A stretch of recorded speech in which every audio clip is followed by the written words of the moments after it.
Hello teacher, आप सभी का स्वागत है गोविंद गुरु के चैनल पर। आज मैं आप सभी के लिए ईवीएस के मोस्ट इम्पोर्टेंट पेडागोजी लेकर आया हूं, जो सीधे एमपी टेट को टारगेट करेंगे। तो चलिए आगे बढ़ते हैं। क्वेश्चन नंबर 1 में दिया हुआ है, पर्यावरण अध्ययन कक्षा 3 से 5 के लिए एक विषय क्षेत्र है जो संकलित करता है। ऑप्शन में 1 में क्या है, विज्ञान की अवधारणा और मुद्दों को।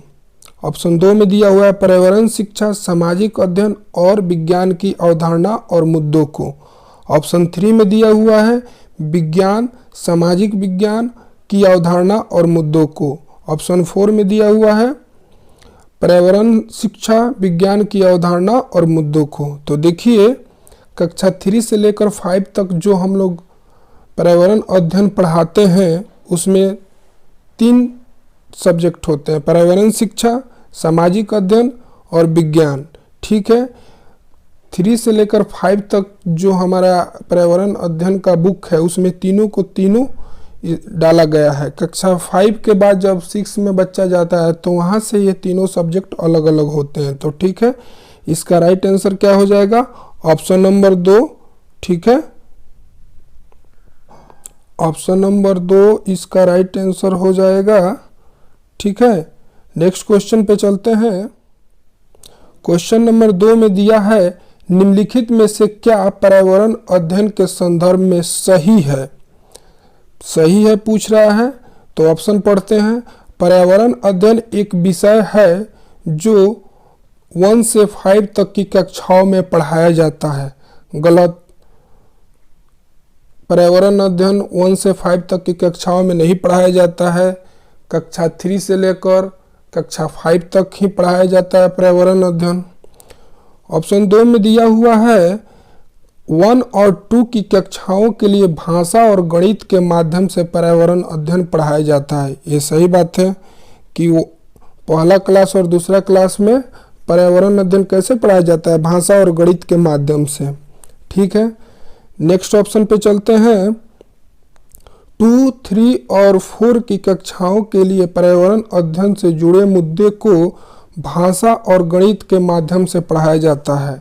देखिए, 2 में तो पढ़ाया जाता है, लेकिन 3 और 4 में किताब आता है, पर्यावरण अध्ययन का बुक आता है। तो भाषा और गणित के माध्यम से 3 और 4 क्लास में नहीं पढ़ाया जाता है। इसमें क्या बोल रहा है 4th ऑप्शन में कि 1 से 2 तक की कक्षाओं के लिए पर्यावरण अध्ययन से जुड़े मुद्दे विज्ञान और सामाजिक विज्ञान के द्वारा पढ़ाया जाता है, नहीं, भाषा के माध्यम, भाषा और गणित के माध्यम से पढ़ाया जाता है। तो इसका राइट आंसर क्या हो जाएगा, इसका राइट आंसर हो जाएगा आपका ऑप्शन नंबर 2। ठीक है, नेक्स्ट क्वेश्चन पे चलते हैं।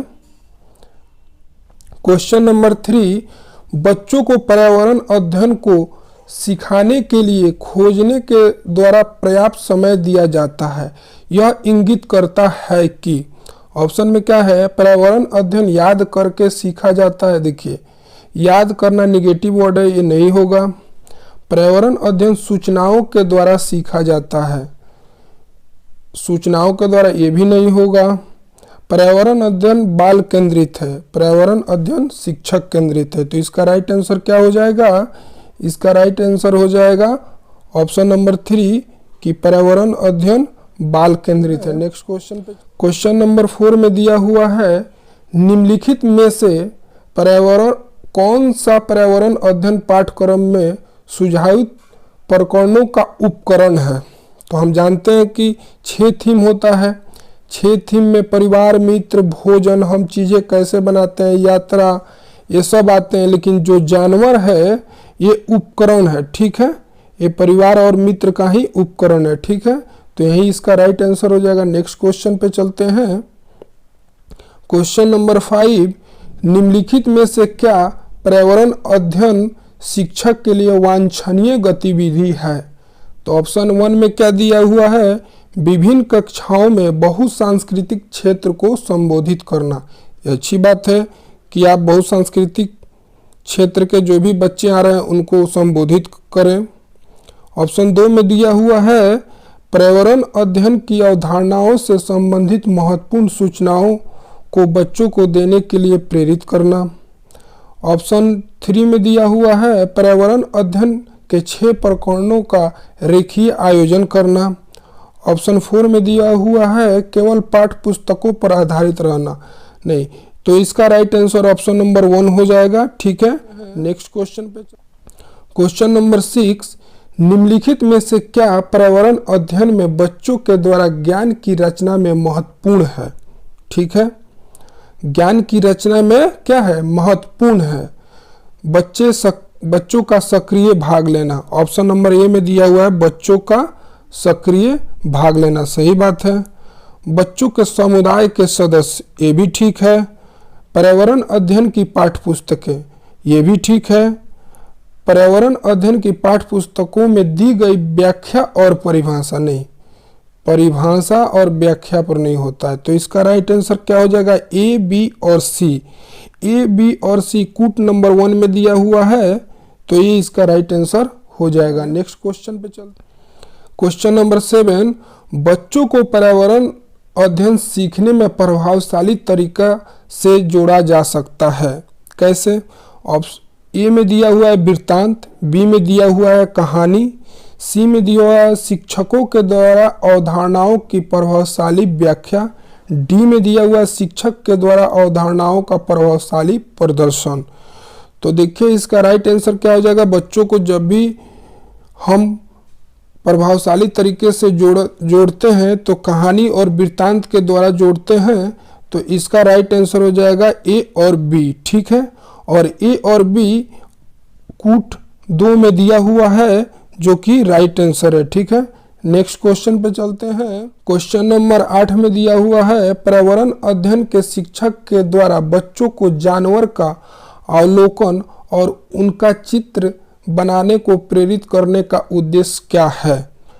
ऑप्शन ए में है बच्चों को सृजनात्मक का विकास करना, बच्चों में अवलोकन और रचना कौशल का विकास करना, बच्चों में सौंदर्यगत संवेदन का विकास करना। तो देखिए तीनों को तीनों सही होंगे। बच्चे जब चित्र बनाएंगे तो उनका सृजनात्मक का विकास होगा, अवलोकन, रचना कौशल का भी विकास होगा, उसमें रंग वगैरह भरेंगे तो उनका सौंदर्यगत का भी विकास होगा। तो इसका राइट आंसर हो जाएगा ऑप्शन नंबर 4। ठीक है, ए और बी और सी। ठीक है, नेक्स्ट क्वेश्चन नंबर 9, पर्यावरण अध्ययन में शिल्प कला और चित्रकला को समूह में करके सीखने पर बल दिया जाता है, क्योंकि ए में है कक्षा की अनुशासनहीनता को रोकने के लिए समूह में सीखना शिक्षकों के लिए एक आसान और प्रभावशाली युक्ति है, बी में है समूह में सीखना सहपाठी द्वारा सीखने को प्रोत्साहित करता है, सी में है समूह में सीखना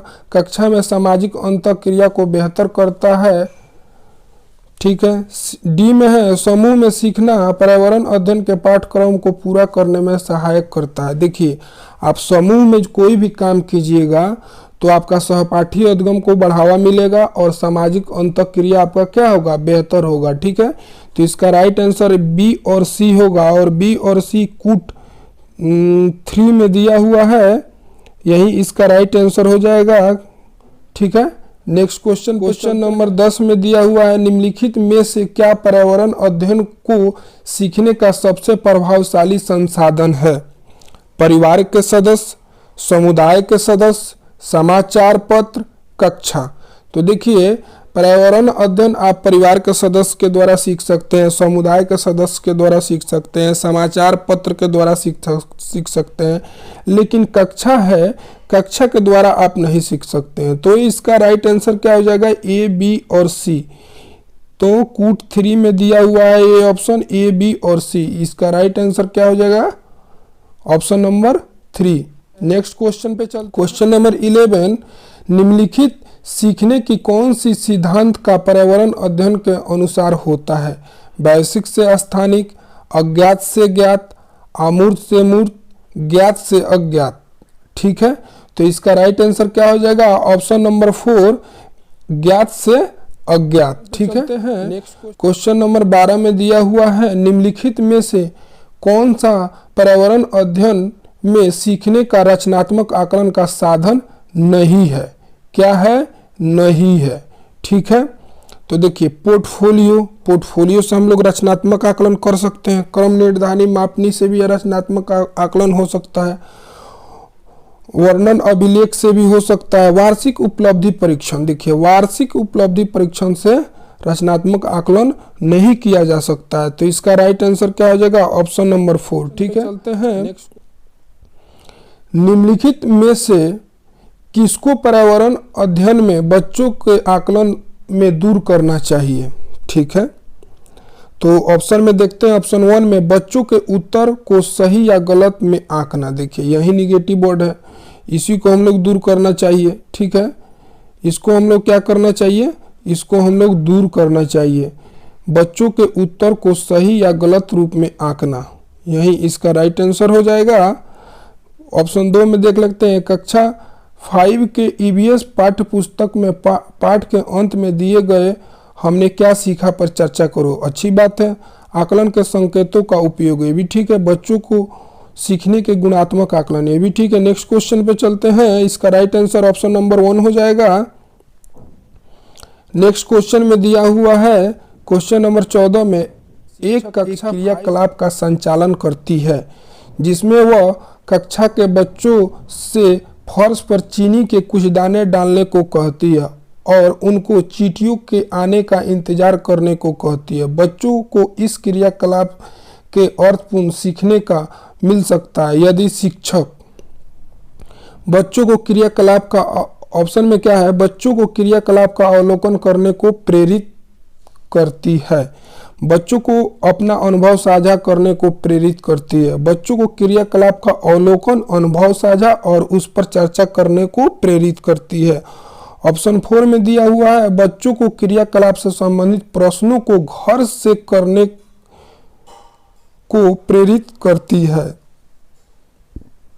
तो इसका राइट आंसर हो जाएगा, ये देखिए चौथा में दे रहा है घर से करना, ये तो नहीं होगा। ठीक है, ये क्या होगा? ये नहीं होगा। ठीक है, ऑप्शन 2 में दिया हुआ है बच्चों को अपना अनुभव साझा करने को प्रेरित करती है, ये भी ठीक बात है। बच्चों को क्रियाकलाप और अवलोकन करने को प्रेरित करती है, ये भी ठीक बात है। लेकिन ऑप्शन 3 में क्या है कि बच्चों को क्रियाकलाप का अवलोकन, अनुभव साझा और उस पर चर्चा करने को प्रेरित करती है। तो ये इसमें सभी आ जाते हैं। तो इसका राइट आंसर हो जाएगा ऑप्शन नंबर 3। ठीक है, नेक्स्ट क्वेश्चन पे चलते हैं। क्वेश्चन नंबर 15 में दिया हुआ है पर्यावरण अध्ययन के शिक्षक के रूप में आप बच्चों को चिड़ियाघर ले जाने की योजना बनाते हैं। आप बच्चों को निम्नलिखित में से कौन सी गतिविधि करने की अनुमति नहीं देंगे? क्या देंगे? नहीं देंगे, बच्चों को नहीं देंगे। ठीक है, एक सेकंड पेन का कलर चेंज कर लेते हैं। नहीं देंगे। ठीक है, दिया हुआ है क्या कि नहीं देंगे। ध्यान से देखिए, अब ऑप्शन में पढ़िए। चिड़ियाघर के जानवरों के लिए बहुत सारी खाने की सामग्री ले जाना। चिड़ियाघर में विभिन्न जानवरों कौन सा भोजन खाते हैं यह पता लगाना। चिड़ियाघर में जिन जानवरों को वे देखेंगे उनकी फोटो एकत्रित करना। चिड़ियाघर में उन्होंने जो देखा उसका चित्र बनाने के लिए उनकी ड्राइंग की कॉपी को साथ ले जाना। तो देखिए ये भी अच्छी बात है कि आप ड्राइंग का बुक ले जा रहे हैं। ठीक है, और चिड़ियाघर में जिन जानवरों को देखेंगे उनका फोटो एकत्रित करेंगे, ये भी ठीक बात है। चिड़ियाघर में विभिन्न जानवर को कौन सा भोजन खाते हैं यह पता लगाना, ये भी ठीक बात है।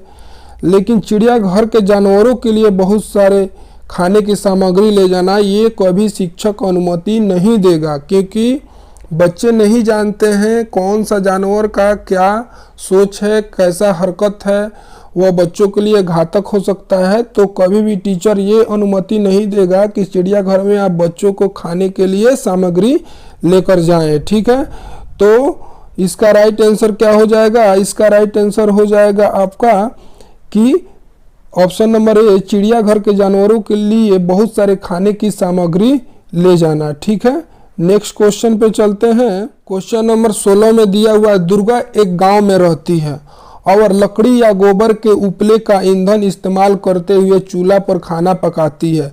पिछले 3 महीने से उसे तेज खांसी आ रही है। इसका कारण हो सकता है? ऑप्शन में दिया हुआ है ईंधन के जलने से उत्पादित कार्बन मोनोऑक्साइड जो उसके श्वसन नली में जाम हो गई होगी, जलते हुए ईंधन से उत्पादित काला धुआं जो उसके श्वसन नली में जाम हो गई होगी, जलते हुए ईंधन के धुएं जो उस धुएं से उसे एलर्जी हो गई होगी, उसकी झोपड़ी के अंदर और बाहर प्रदूषण या वृद्धावस्था। तो देखिए इसका राइट आंसर क्या हो जाएगा? इसका राइट आंसर हो जाएगा कि उस जलते हुए उत्पादित कार्बन मोनोऑक्साइड जो उसके श्वसन नली में जाम हो गई होगी, ऑप्शन नंबर ए। ठीक है, नेक्स्ट क्वेश्चन नंबर 17 में दिया हुआ है पर्यावरण अध्ययन की पाठ्य पुस्तक में पहेली शामिल करने का निम्नलिखित में से कौन सा उद्देश्य क्या है? नहीं है। नहीं जैसे आए माइंड में डाल लेना है कि निगेटिव क्वेश्चन है, नहीं पूछ रहा है। देखिए कहानी और पहेली शामिल करने से बच्चों का आलोचनात्मक चिंतन का विकास होता है, तर्क शक्ति का विकास होता है, सृजनात्मक का चिंतन का विकास होता है। ठीक है, ये क्वेश्चन इस बार सीटेट में भी पूछा हुआ था। सीटेट 28 या 29 दिसंबर को ये क्वेश्चन पूछा हुआ था। ठीक है, तो देखिए ऑप्शन नंबर वो ए में दिया हुआ है बच्चों का आलोचनात्मक चिंतन शक्ति का विकास करना, ये ठीक बात है।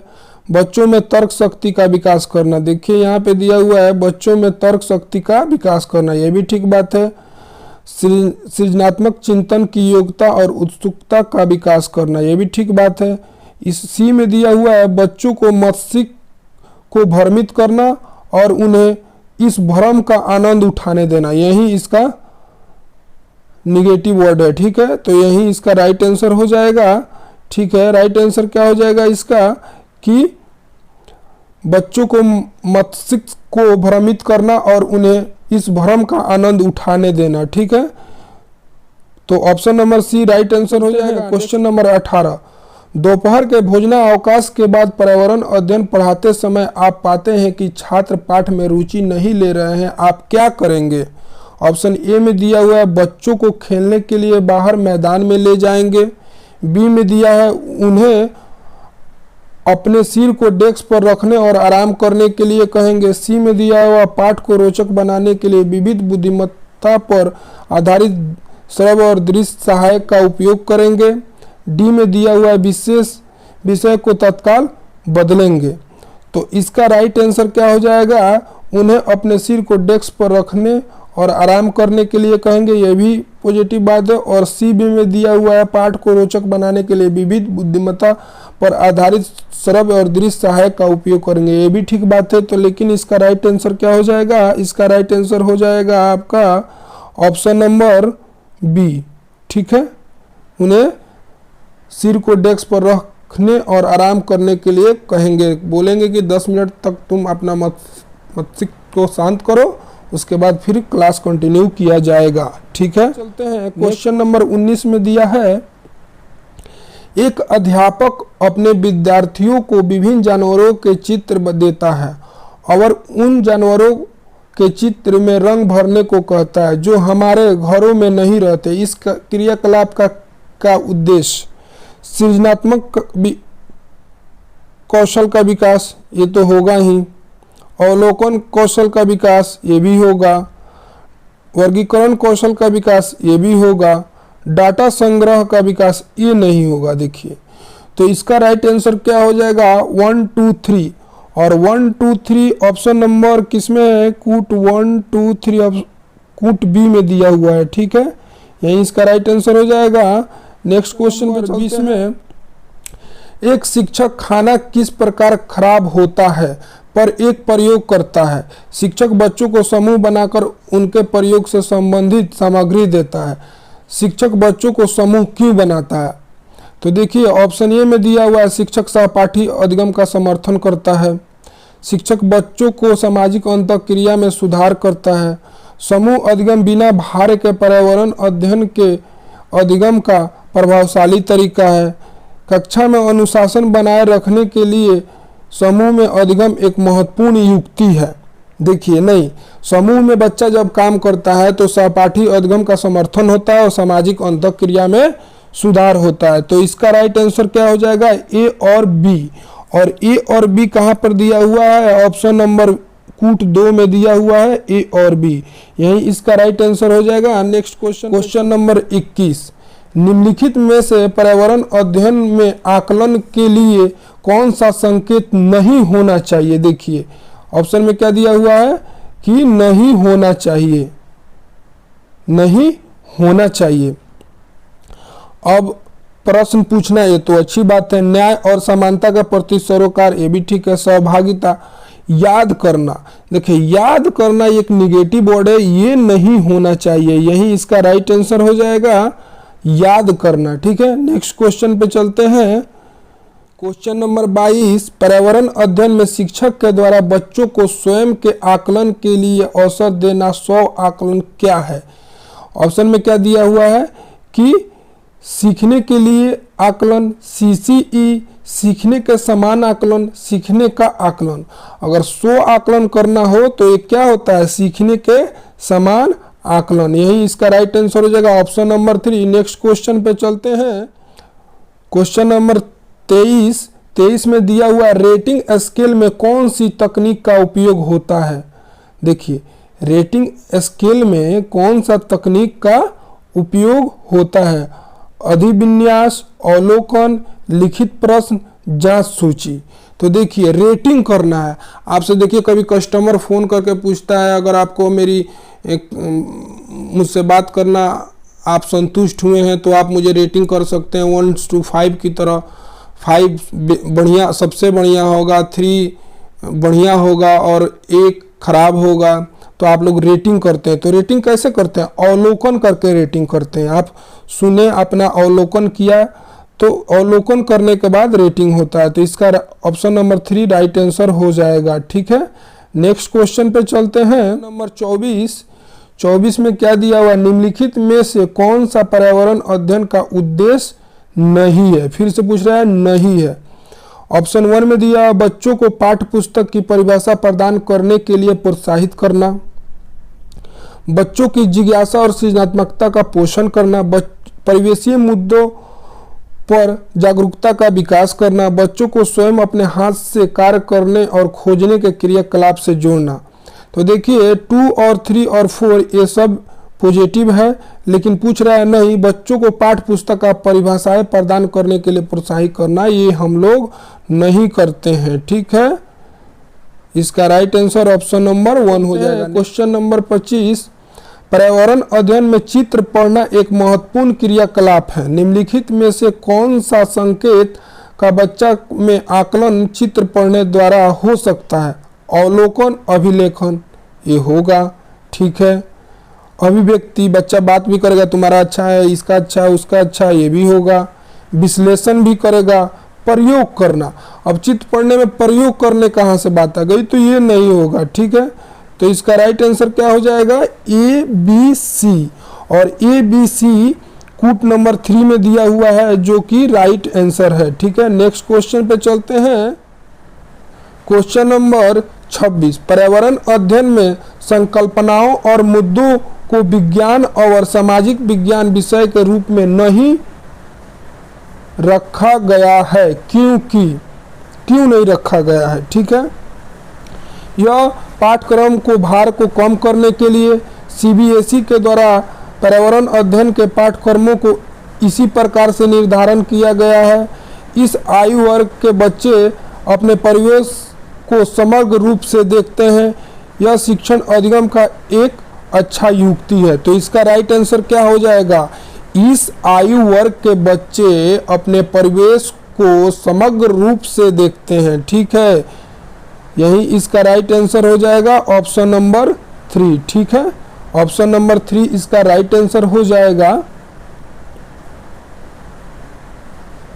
ठीक है, तो इस आयु वर्ग के बच्चे क्या होते हैं, समग्र रूप से, परिवेशीय समग्र रूप से सीखते हैं, वो अपने आसपास देखकर सीखते हैं। ठीक है, तो इसका राइट आंसर ऑप्शन नंबर 3 हो जाएगा। नेक्स्ट क्वेश्चन नंबर 27, निम्नलिखित में से कक्षा 1 और 2 के लिए पर्यावरण अध्ययन विषय के संदर्भ में सत्य है। ऑप्शन 1 में दिया हुआ है, कक्षा 1 और 2 में एक विषय के रूप में पर्यावरण अध्ययन समझने के लिए आसान नहीं है। ऑप्शन 2 में दिया हुआ है पर्यावरण अध्ययन से संबंधित मुद्दे और संबंधों का संपादन भाषा के द्वारा होता है। ऑप्शन 3 में दिया हुआ है पर्यावरण अध्ययन से संबंधित मुद्दे और संबंधों संपादन भाषा और गणित के माध्यम से होता है। ऑप्शन 4 में दिया कक्षा 1 और 2 में पर्यावरण अध्ययन एक नए विषय के रूप में प्रस्तुत किया गया है। तो देखिए क्या दिया हुआ है इसमें, इसका राइट आंसर क्या हो जाएगा, पर्यावरण अध्ययन से संबंधित मुद्दे संबंधों स्थापन भाषा और गणित के माध्यम से होता है। ठीक है।